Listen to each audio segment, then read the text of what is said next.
Hi friends, आपण समस्त को प्रतियोगिता और सफलता यूट्यूब चैनल को स्वागत। आज आम डिस्कस करवा 2023 से दीटा इम्पोर्टाट जो रिक्रुटमेंट होता गोटे livestock inspector forester guard आ गोटे आरआई एआरआई अमीन आईसीडी सुपरवाइजर से दीटा एग्जाम विषय डिस्कस करवा। ता पूर्व मुझे कहबी समस्ते जानते बर्तमान केस पड़ी कौन ना livestock inspector forester first guard जो 2023 मसीहार जो एग्जामटा से रिक्रुटमेंट जो प्रोसेसटा होता एग्जाम तादे जो होल्ड होते पिला से माने केस पकई माने केस कर कहीं होल्ड कराला फिजिकल कहीं है से केस कर ठीक अच्छे तांकर केस चलती अपडेट आसुनी कोर्टे जेहेतु केस चलती से गवर्नमेंट से अलिया क्लीयर हेले किसी अपडेट दब बोली वेट कर छाड़ हेले आरआई एआरआई 2023 तार असुविधा कौन है तार तो सब इन्वेस्टिगेशन सरिकी रिपोर्ट रेडी अच्छी ता अपडेटा कहीं आसुनी ता अपडेट न आसबार गोटे कारण कहि बर्तमान ता विषय डिटेल मु पूर्व कही दिए जो एबे मुझे वीडियो करुँची किछि किछि पिला बेसी नु किछि पिला कमेंट दे दउछंती आसिकी से माने जानि नाहंती किछि मझे मुझे गोटे देखिली गोटे पिला कमेंट करथिला तम माने सब स्ट्राइक करके सब लेट कल एबे अपडेट आसुनी बोली वीडियो कर चलो स्ट्राइक करे से करे मु आरंभ मोर चैनल जो माने अच्छी व्यूअर्स मो वीडियो देखी से जानती मुझे आरंभ कही स्ट्राइक रे पसनी स्ट्राइक रे पशिले तुम एनर्जी समय सब बर्बाद हे कि लाभ हेनी जो स्ट्राइक कर से कमटा ही हम कि तुम टाइम वेस्ट हे कि लाभ हेनी मुझे आरंभ कही स्ट्राइक जिते पिला करुले से भी मुझे पिला बहुत रोस्ट कर वीडियो समस्ते देखी मो चैनल जो मैंने आरंभ अच्छा जो व्यूअर्स मैंने से जानते मुझे भी स्ट्राइक को सपोर्ट करूनी एबे भी करूनी कहीं मुझे जानती स्ट्राइक कले पिला माने हैरान हे से लाभ खार हेनी लाभ केवल गवर्नमेंट हम तार सालारी बंचो जोटा 2024 पिला अपॉइंटमेंट पाई था से 2025 अधा हो गला अपॉइंटमेंट पाई ना गवर्नमेंट लाभ होची ना से पैसा बचाऊँच तेणु मुझे भी स्ट्राइक को सपोर्ट करूनी काली को सपोर्ट करूनी आज भी सपोर्ट करूनी आगामी दिन गुड़ाक भी स्ट्राइक को सपोर्ट करूनी भूल ठीक से अलग कथा कि स्ट्राइक को मुझे सपोर्ट करूनी कहीं मुझे जानची भूल हो ठीक हो अल्प बहुत करप्शन सब रिक्रुटमेंट एग्जाम चली आजिका डेट्र माने जो देखा गले से ट्रेंड सेटा करप्शन बिना आज किसी ना ये कलिजुग प्योर जिनस तुम दुनिया जगह खोज बहुत रेयर केस प्योर जिनस पाइब ना सब जगह भेजाल तेणु छाड़ से कथा मुझे भी स्ट्राइक को सपोर्ट करी मो वीडियो माध्यम आज करूनी हो आम वीडियो को जी टॉपिक को मुझे कहती आरआई अपडेट कहीं आसुनी अपडेट न आसबार कारण है प्रथम कथा यहाँ समस्ते निजको पचार मु ठीक कहूँ कि भूल कहूँ सत कथा है इन्वेस्टिगेशन रिपोर्ट जहाँ भी तांकर कमिटी गठन होता से मैंने जहाँ भी इन्वेस्टिगेशन कर आरआई एआरआई उपरे गवर्नमेंट रिपोर्ट तो पाई किंतु प्रोसेस स्टार्ट करूनी कहीं न कर कारण है जो किस दिन तले गोटे इनफॉरमेशन को लेकिन भाइराल होता मु भी वीडियो करी केते सत्यता अच्छी देखी थे यही रिसेंट गोटे वीडियो भाइराल होता तो सत कथा है जो इन्वेस्टिगेशन रिपोर्ट आसी से ना गवर्नमेंट जहाँ भी प्रोसेस आगू नब ता पाखे सफिशिएंट एविडेंस ना सफिशिएंट एविडेंस ना जोटा को बेस करके सी जो एक्शन नब जमती कि मुझे कहली से कहीं वेट करुँची पछे पछे कहीं रोचे ना बर्तमान देख जो livestock inspector forester first guard 337 पिला होल्ड गला सत कथा कह गवर्नमेंट पाखे ना किसी भी प्रमाण नहीं 337 पिला होल्ड करची से माने करप्शन करिसेंती गवर्नमेंट पाखे 1% भी प्रमाण नहीं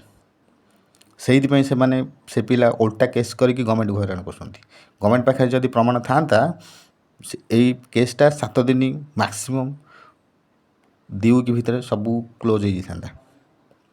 କିନ୍ତୁ ଏ କେସ୍ ଆଗକୁ ଗଡ଼ିବ ଆଉ ଲାଷ୍ଟରେ ତୁମେମାନେ ଦେଖିବ 337 ପିଲାଙ୍କର ଫିଜିକାଲ୍ ଗଭର୍ଣ୍ଣମେଣ୍ଟ କରିବାକୁ ବାଧ୍ୟ ହେବ। ଆଉ ଲାଷ୍ଟକୁ ଏଇ ଯେଉଁ ଫରେଷ୍ଟ ଗାର୍ଡ଼ ପ୍ରୋସେସ୍ଟା ଯାହା ଆମେ ଭାବୁଛେ ଯେତିକି ଡିଲେ ତାଠାରୁ ଅଧିକ ଡିଲେ ହେବ। କାହିଁକିନା ଏ ପ୍ରୋସେସ୍ ଏମିତି ଗଡ଼ିବ, ଗଭର୍ଣ୍ଣମେଣ୍ଟ ଏଭିଡେନ୍ସ ଦେଇପାରିବନି, ତାପରେ ବାଧ୍ୟ ହେବନି ଯେ ତାଙ୍କର ଫିଜିକାଲ୍ କରିବା ପାଇଁ। ତାଙ୍କର ଫିଜିକାଲ୍ କରିବ, ଡିଭି ସେତେବେଳକୁ ଆମ ସହିତ ମିଶେଇକି ସେତେବେଳକୁ କରିବ। ଦେଖ ଲେଟ୍ ହେବ ନିହାତି। ଆଉ ଆର୍ଆଇ ଯେଉଁ ଅପଡ଼େଟ୍ ପାଇଁ ଯେଉଁମାନେ ଅପେକ୍ଷା କରିଛନ୍ତି, ମୁଁ କହୁଛି ସେ ଆର୍ଆଇ ଅପଡ଼େଟ୍ ଏଇଥିପାଇଁ ଦେଉନି କାହିଁକିନା ସିଏ ଦେଖୁଛି ଆମେ ଗୋଟେ ଗେମ୍ ଖେଳୁଛେ, ଦେଖିବା ଏଥିରେ ଯଦି ୱିନର ଗୋଟେ ମାନେ ବାଜୁ ଯଦି ବାଜିଗଲା ମାନେ କେତେ ଲେଟ୍ ହେଉଛି ପ୍ରୋସେସ୍ଟା, ଦେଖିବା ପିଲା ଯେଉଁ କାଉଣ୍ଟର ଆଟାକ୍ କରୁଛନ୍ତି ସେ କେମିତି କରୁଛନ୍ତି, ଆମକୁ ସେଇଟାକୁ ଟାକଲ୍ କରିବା ପାଇଁ କେତେ ଟାଇମ୍ ଲାଗୁଛି, ସେଇଟା ଗଭର୍ଣ୍ଣମେଣ୍ଟ ଚେକ୍ କରୁଛି।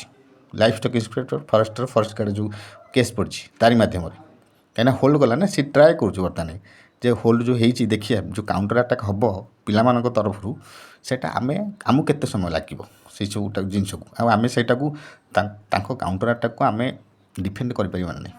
ଏଇ ଜିନିଷଟା ଗଭର୍ଣ୍ଣମେଣ୍ଟ ବର୍ତ୍ତମାନ ଚେକ୍ କରୁଛି।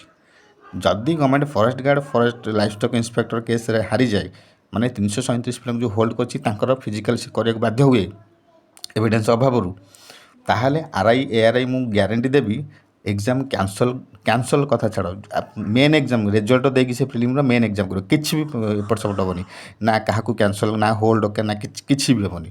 ଟୋଟାଲ୍ ପ୍ରିଲିମ୍ ରେଜଲ୍ଟ ଏକ୍ଜାମ୍ ସରିଛି, ପ୍ରିଲିମ୍ ରେଜଲ୍ଟ ଦେବ, ତାପରେ ମେନ୍ ଏକ୍ଜାମ୍ ହେବ, କିଛି କ୍ୟାନସଲ୍ର ସି ଅକ୍ଷର ବି ଆସିବନି, ବୁଝିହେଲା। ତେଣୁକରି ସେ ସେଇଥିପାଇଁ ଅପେକ୍ଷା କରିଛି ଆର୍ଆଇଟାକୁ ଆ ଭିତରେ ପୁରଉନି ଏଇଥିପାଇଁ, କାହିଁକିନା ଗଭର୍ଣ୍ଣମେଣ୍ଟ ଯାହା ବି ଆକ୍ସନ୍ ନେବ ସଫିସିଏଣ୍ଟ ପ୍ରମାଣ ତା ପାଖରେ ନାହିଁ, ସେଇଥିପାଇଁ ସେ କିଛି ଆକ୍ସନ୍ ବର୍ତ୍ତମାନ ନେଇପାରୁନି। ସେ ଅପେକ୍ଷା କରିଛି life stock inspector forest guard ଏଇ ଯେଉଁ ବର୍ତ୍ତମାନ ଯେଉଁ ସେ ଗୋଟେ ଆକ୍ସନ୍ ନେଇଛି ତାକୁ ସେ ଯେଉଁ ଭାବିଛି ଯେ ଆମେ ଏମିତି ଗୋଟେ ଆକ୍ସନ୍ ନେଇଛି, ଆମ ପାଖରେ ତ ଏଭିଡେନ୍ସ ନାହିଁ, ଦେଖିବା କାଉଣ୍ଟର ଆଟାକ୍ କେମିତି କ'ଣ ହେଉଛି, ଆମକୁ କେତେ ସମୟ ଲାଗୁଛି ଡିଫେଣ୍ଡ କରିବା ପାଇଁ କେମିତି କ'ଣ, ସେଇସବୁ ଜିନିଷ ସେ ବର୍ତ୍ତମାନ ଚେକ୍ କରୁଛି।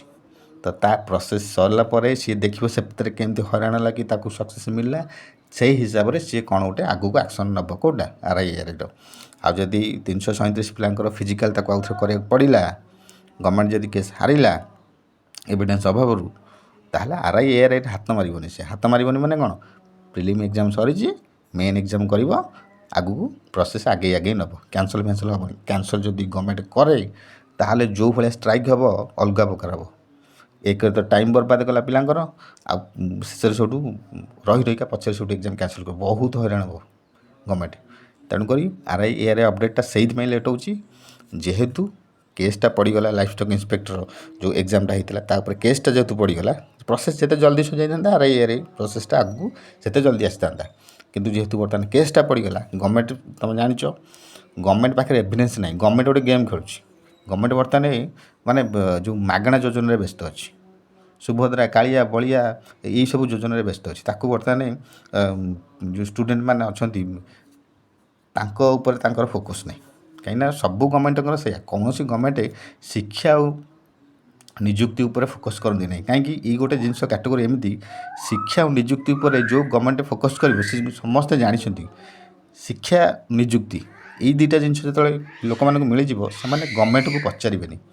କାହିଁକିନା ଭୋଟ୍ ଯେଉଁମାନେ ଦିଅନ୍ତି ମ୍ୟାକ୍ସିମମ୍ ଦେଖିବ ପରସେଣ୍ଟେଜ୍ ଭୋଟ୍ କେଉଁଠୁ ରୁରାଲ୍ ଏରିଆରୁ ଆସେ, ଯେଉଁମାନେ କି ମାନେ ଶିକ୍ଷା ତ ତାଙ୍କର ଥାଏ, ତାଙ୍କ ପାଖରେ ମାନେ କହିବାକୁ ଗଲେ ଏତେଟା ଯେଉଁମାନେ କ'ଣ ସେମାନେ ୱେଲ୍ ଏଷ୍ଟାବ୍ଲିଶ୍ ନଥାନ୍ତି, ସେଇମାନେ ହିଁ ଭୋଟ୍ ପାଇଁ ବେଶୀ ଯାଆନ୍ତି, ନିଜ ଲାଇନ୍ରେ ଠିଆ ହୁଅନ୍ତି, ଭୋଟ୍ ଦିଅନ୍ତି। ନହେଲେ ଯେଉଁମାନେ ନିଜର ସଂସ୍ଥା ଅଛି ସେମାନେ କେବେ ଟାଇମ୍ ବାହାର କରିକି ଭୋଟ୍ ଦେବା ପାଇଁ ଯାଆନ୍ତିନି, ସେମାନେ ଜାଣିଛନ୍ତି ଏଗୁଡ଼ା ଡର୍ଟି ଜିନିଷ, ଟାଇମ୍ ୱେଷ୍ଟ କରନ୍ତିନି ସେମାନେ। ତ ଗଭର୍ଣ୍ଣମେଣ୍ଟ ଜାଣିଛି ଆମେ ଯଦି ନିଯୁକ୍ତି ଦେଇଦେବୁ, ଶିକ୍ଷା ତାଙ୍କୁ ଦେଇଦେବୁ, ତାହେଲେ ଆମକୁ ସେ କ'ଣ ପଚାରିବେ।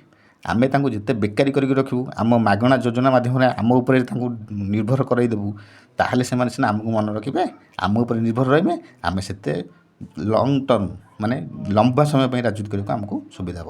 ଗଭର୍ଣ୍ଣମେଣ୍ଟ ସେଇଥିପାଇଁ କ'ଣ କରୁଛି, ବେକାରୀ ସେଇଟା ଯେତେ ବଢ଼ିବ ଗଭର୍ଣ୍ଣମେଣ୍ଟ ପାଇଁ ସେତେ ସୁବିଧା, କାହିଁକିନା ସେ ସେଇର ବେକାରୀର ସମସ୍ୟା ନେଇକି ମାନେ ସୁବିଧା ନେଇକି କ'ଣ କରିବ, ଫାଇଦା ଉଠାଇବ, କ'ଣ ମାଗଣା ଯୋଜନା ସବୁ, ମାଗଣା ସ୍କିମ୍ ସବୁ ତା'ର ସିଏ ଲଞ୍ଚ କରିବ। ଆଉ ଯାହାଦ୍ୱାରା ଯେମିତି ବର୍ତ୍ତମାନ ସୁଭଦ୍ରା ଯୋଜନା, ସେତେବେଳେ ମାଗଣା ଚାଉଳ ଚାଲିଥିଲା, ଏବେ ସୁଭଦ୍ରା ଯୋଜନା ଚାଲିଲା, ଇଏ ବର୍ତ୍ତମାନ ପଶିଗଲାଣି। ସୁଭଦ୍ରା ଯୋଜନା ବର୍ତ୍ତମାନ ହାଇଲାଇଟ୍ ଓଡ଼ିଶାରେ।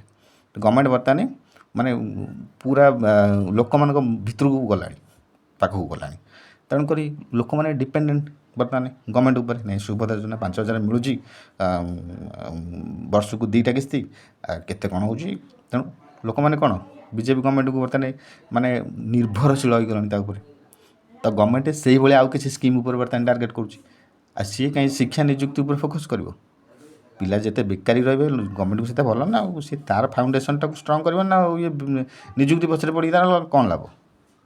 ସେଥିପାଇଁ ସିଏ ତା କାମରେ ବ୍ୟସ୍ତ ଅଛି, ସେ ଚାଲିବ ସେମିତି। ଆଉ ଇଏ ବର୍ତ୍ତମାନ ଯେଉଁ ଇନଭେଷ୍ଟିଗେସନ୍ ଇଏ ହେଇଛି ସିଏ ହେଇଛି, ଏ ସବୁ ବେକାର ଜିନିଷ। କିଛି ଇନଭେଷ୍ଟିଗେସନ୍ର ଆଇ ଅକ୍ଷର ନାହିଁ, ଆଉ ଫାଲତୁ ଜିନିଷ।